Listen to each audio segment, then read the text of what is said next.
Assalamualaikum warahmatullahi wabarakatuh. Perkenalkan, nama saya Hasrida Huta Barat, NPM 18090014. Saya dari Prodi Pendidikan Matematika semester 5, Institut Pendidikan Tapanuli Selatan. Baiklah, pada video kali ini saya akan menjelaskan tentang isu-isu pendidikan terkini tentang pendidikan di nasional dan internasional. Isu utama penyelenggaraan pendidikan nasional itu terkait dengan yang pertama dampak globalisasi, yang kedua pelaksanaan wajib belajar, yang ketiga standar pendidikan nasional, yang keempat desentralisasi pendidikan dan kurikulum sekolah. Yang pertama dampak globalisasi. Dampak globalisasi merupakan hal yang paling berpengaruh pada pendidikan, yaitu globalisasi akan membawa dampak pada dunia pendidikan, terutama sebagai suatu wahana untuk mempersiapkan sumber daya manusia yang mampu mengendalikan dan memanfaatkan perubahan-perubahan yang diakibatkan oleh proses globalisasi itu sendiri. Itu juga tergantung pada sikap seseorang bagaimana memaknai globalisasi tersebut. Apakah seseorang itu memaknainya secara positif atau bahkan seseorang itu memaknainya secara negatif. Maka itu sangat berpengaruh pada pendidikan nasional.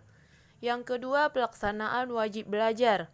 Pada pelaksanaan wajib belajar, dalam rangka memperluas kesempatan pendidikan bagi seluruh warga negara dan juga dalam upaya meningkatkan kualitas sumber daya manusia, pemerintah menetapkan wajib belajar yaitu 9 tahun. Kemudian yang ketiga, standar pendidikan nasional. Pada standar pendidikan nasional, kriteria minimal tentang sistem pendidikan yaitu termasuk standar isi, proses, kompetensi lulusan, tenaga pendidik dan kependidikan, sarana dan prasarana, pengelolaan, pembiayaan, dan penilaian pendidikan. Kemudian yang keempat, desentralisasi pendidikan dan kurikulum sekolah. Pada desentralisasi pendidikan, berarti pelimpahan wewenang dan tanggung jawab dari institusi pendidikan di tingkat pusat kepada institusi pendidikan tingkat daerah hingga pada tingkat sekolah. Dan kurikulum sekolah merupakan hal terpenting dalam sebuah sistem pendidikan di mana seperangkat rencana dan pengaturan mengenai isi, bahan pelajaran, serta cara yang digunakan sebagai pedoman penyelenggaraan kegiatan pembelajaran termasuk dalam kurikulum. Berikutnya yaitu isu-isu pendidikan internasional.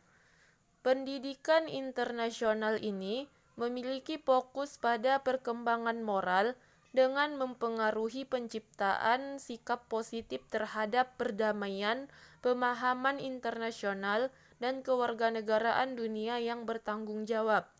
Artinya pendidikan internasional ini dapat dilihat sebagai pengembangan berpikiran internasional atau meningkatkan sikap dan kesadaran internasional pada diri seseorang itu.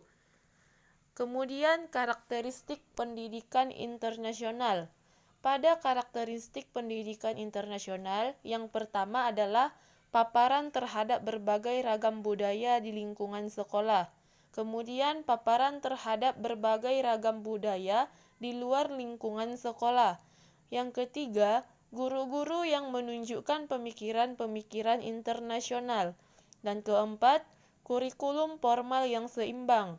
Dan kemudian yang terakhir adalah kepemimpinan yang menganut nilai-nilai internasionalisme. Mungkin cukup sekian yang saya sampaikan, atau jika ada kata-kata saya yang salah, saya mohon maaf. Saya akhiri dengan salam. Assalamualaikum warahmatullahi wabarakatuh.